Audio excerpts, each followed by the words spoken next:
दोस्तों अभी हाल ही में दिशा रवि जो कि क्लाइमेट एक्टिविस्ट हैं, उनको टूल किट मामले में राजद्रोह का मामला दर्ज हुआ था, जो कि दिल्ली पुलिस ने मामला दर्ज किया था। फिलहाल कोर्ट ने जमानत दे दी है। जमानत देते वक्त कोर्ट ने दिल्ली पुलिस से कहा था कि अगर कोई भी व्यक्ति किसी भी चीज़ के से एग्री नहीं करता है, इसका मतलब ये नहीं है कि उसके खिलाफ राजद्रोह का मामला दर्ज होना चाहिए। जब भी आप राजद्रोह का मामला किसी के खिलाफ दर्ज करें तो आपके पास एविडेंस होना चाहिए। बिना एविडेंस के ये जो राजद्रोह है नहीं लगाया जा सकता है। और उसका एक रीज़न भी है, क्योंकि अगर मैं पिछले 6-7 साल के स्टैटिकल डेटा की बात करूं तो नियर अबाउट 7,000 राजद्रोह के मामले दर्ज हुए हैं, जिसमें से नियर अबाउट 12 से 13 लोगों को ही इसके लिए सज़ा दी गई है। मीन्स इसका जो आउटकम है वो नियर अबाउट 1.6% है। मीन्स ये बहुत कम है। अगर ये 10% होता, 20%, 30% होता, तब आप कह सकते थे कि हाँ इसमें कुछ चीज़ें लीगली की जा रही है। अगर देखा जाए तो आउटकम है 0.16%। इसका मतलब है कहीं ना कहीं इस कानून का, जिसको इंग्लिश में हम सेडिशन लॉ बोलते हैं, ट्रीजन बोलते हैं, कहीं ना कहीं इसका दुरुपयोग हो रहा है। तो दोस्तों आज हम इस वीडियो में बात करेंगे कि राजद्रोह होता क्या है, ये कब बना, कब इम्प्लीमेंट हुआ, इंडिया में आज़ादी के बाद क्या हुआ, अभी क्या हो रहा है, कितने देश इसको फॉलो करते हैं, कितने देश इसको फॉलो नहीं करते हैं। तो सारी चीज़ें इस वीडियो में हम बात करेंगे। तो दोस्तों बात करते हैं कि राजद्रोह होता क्या है। दोस्तों कोई भी व्यक्ति देश विरोधी सामग्री लिखता है, बोलता है, राष्ट्रीय चिन्हों का अपमान करता है, साथ साथ संविधान को नीचा दिखाने की कोशिश करता है, तो उसे आईपीसी 124 के तहत 3 साल से लेके आजीवन कारावास तक सज़ा हो सकती है। मीन्स अगर आप देश के खिलाफ बोलते हैं या रूलिंग गवर्नमेंट के खिलाफ कुछ ऐसा बोलते हैं तो वो राजद्रोह का मामला दर्ज हो सकता है। इसमें रूलिंग गवर्नमेंट हम नहीं इंक्लूड कर सकते, लेकिन देश के इंक्लूड। बेसिकली क्या होता है कि जब भी कोई गवर्नमेंट किसी कंट्री को रूल करती है तो कहीं ना कहीं उस कंट्री को रिप्रेजेंट करती है। अगर आप सरकार के भी खिलाफ बोलते हैं तो डिपेंड करता है सरकार उसे कैसे ट्रीट करती है, क्योंकि ये सारी सरकारें करती है। अगर हम 2012 की बात करें तो कांग्रेस की सरकार थी, उस समय कांग्रेस ने भी राजद्रोह का मामला दर्ज किया था। एक ही साथ 9,000 लोगों को गिरफ्तार किया गया था। अभी मैंने जो पिछले 6 साल का स्टैटिकल डेटा आपको दिया कि 6,500 के आसपास राजद्रोह के मामले दर्ज हुए हैं, जिसमें 12 लोगों का कोई केस हुआ है, मतलब उसको सज़ा हुई है। तो मीन्स कहीं ना कहीं इस लॉ का दुरुपयोग हर सरकार करती रही है। तो बेसिकली राजद्रोह करने का मतलब क्या है कि कोई भी व्यक्ति अगर देश विरोधी कोई सामग्री लिखता है, बोलता है, राष्ट्रीय चिन्हों का अपमान करता है या संविधान को नीचा दिखाने की कोशिश करता है, तो उसके खिलाफ ये मामला दर्ज हो सकता है। और मामला दर्ज होने के बाद अगर एविडेंस मिलता है तो उस व्यक्ति को आईपीसी 124 के ए के तहत 3 साल से लेकर आजीवन कारावास तक की सज़ा दी जा सकती है। अब बात करते हैं दोस्तों ये कब शुरू हुआ, किसने बनाया। तो देखा जाए तो 1860 में ब्रिटिश काल में ही आईपीसी लागू हुई थी। इसमें 1870 में 124 ए धारा जोड़ी गई थी, और इसका जो पहला ड्राफ्ट था वो थॉमस मैकाले ने बनाया था, और मैकाले ने ही भारत की पहली एजुकेशन पॉलिसी को ही तैयार किया था।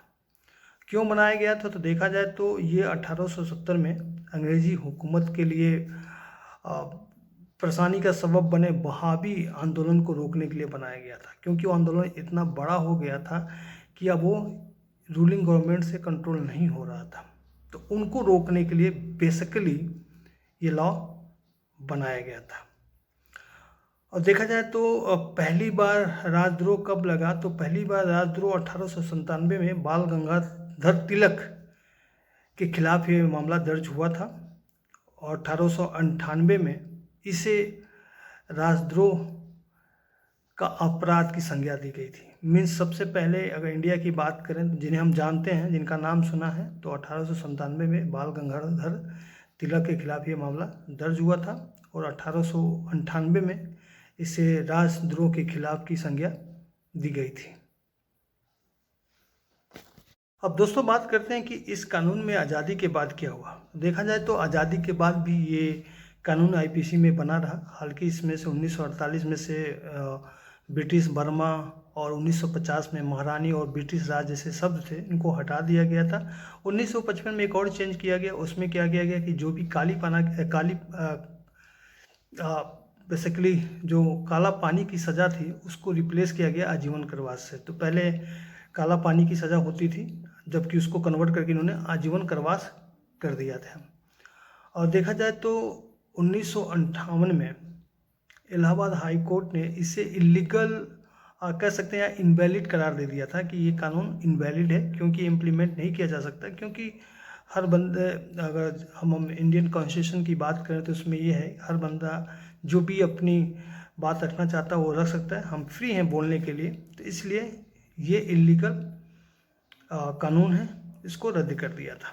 बट 1962 में सुप्रीम कोर्ट ने इसे वैलिड करते हुए बोला था, इसके दुरुपयोग को रोकने के लिए कुछ नियम और शर्तें बना दी थी कि अगर नियम शर्तें ये सेटिस्फाई करते हैं देन आप किसी को इसके अंदर मामला दर्ज कर सकते हैं। सो अब देखा जाए तो 2012 में इस कानून के तहत सबसे बड़ी गिरफ्तारी हुई थी। तब केंद्र में कांग्रेस की सरकार थी और तमिलनाडु के एक जगह है कुरनकुलम में एटॉमिक एनर्जी मशीनरी लगाई जा रही थी या फैक्ट्री लगाई जा रही थी। तो उसमें बहुत से लोग उसमें विरोध कर रहे थे। तो उस विरोध में से 9000 लोगों के खिलाफ राजद्रोह का मामला दर्ज हुआ था। तो इंडिया में अभी तक जो सबसे बड़ी कार्रवाई हुई है राजद्रोह के खिलाफ वो 2012 में तमिलनाडु में हुई थी। अब बात करते हैं कि दो देश जहाँ जहाँ विवाद हुए, देखिए बहुत से देशों में इस तरह का कानून है, लेकिन देखा जाए तो ब्रिटेन ने 2009, न्यूजीलैंड ने 2007 में इसको समाप्त कर दिया था। अब वहाँ पे ऐसा कोई भी कानून नहीं है, इसीलिए वहाँ पे आप देखते हैं न्यूज़ रिपोर्टर कोई भी व्यक्ति अपनी सरकार के खिलाफ बोल सकता है, देश के खिलाफ बोल सकता है। ऑस्ट्रेलिया और अमेरिका में ये रूल अभी भी है, बट वहाँ पे लिमिटेशन है। लिमिटेशन ये है कि अब किसी भी व्यक्ति को आप जेल नहीं भेज सकते, बस उस पर हम फाइन कुछ चार्जेज लगा सकते हैं। बट इंडिया में क्या है, इंडिया में फाइन और चार्जेस के साथ साथ जेल की भी सज़ा है। जो मैंने आपको बताया था कि अगर गुनाह आपका साबित होता है, आप लगता है कि आप पुलिस के पास एविडेंस है, तो आपकी सज़ा 3 साल से लेकर आजीवन कारावास तक हो सकती है। डिपेंड करता है कि लेवल ऑफ क्राइम कितना बड़ा है। तो बेसिकली मुझे लगता है कि आपको समझ में आ गया होगा कि राजद्रोह होता क्या। तो बेसिकली देश के खिलाफ कुछ भी लिखना, बोलना, संविधान को नीचा दिखाना, मतलब जो भी चीज़ें अगर देश के खिलाफ है तो राजद्रोह के अंदर आता है। उसमें सज़ा आपको तभी हो सकती है जब आपका प्रूफ हो जाए, एविडेंस हो जाए। और इसको बेसिकली 124A बोलते हैं, जिसको हम सेडिशन लॉ भी बोलते हैं। और जैसे कि मैंने बताया कि 1870 में IPC ब्रिटिश काल में लागू हुई थी। बाद में इसमें कुछ चेंजेस भी हुए। 1897 में इंडिया में पहला केस रजिस्टर हुआ था बाल गंगाधर तिलक पे। फिर बाद में आज़ादी के बाद भी ये IPC में बना रहा। फिर मैंने आपको बताया कि इसमें कुछ चेंजेज हुए, जिसमें 1955 में काला पानी की सज़ा को कन्वर्ट करके आजीवन कारावास कर दिया गया था। फिर 2012 में सबसे बड़ी गिरफ्तारी हुई थी इसके अंदर। फिर बताया हमने बात की ऑस्ट्रेलिया अमेरिका में आज भी है, बट लिमिटेशन के साथ है, इसमें अब किसी को जेल नहीं हो सकती। न्यूजीलैंड ने समाप्त कर दिया, ब्रिटेन ने भी समाप्त कर दिया है। तो उम्मीद करते हैं कि आपको सारी चीज़ें समझ में आई होगी। So thank you for watching this. Thank you.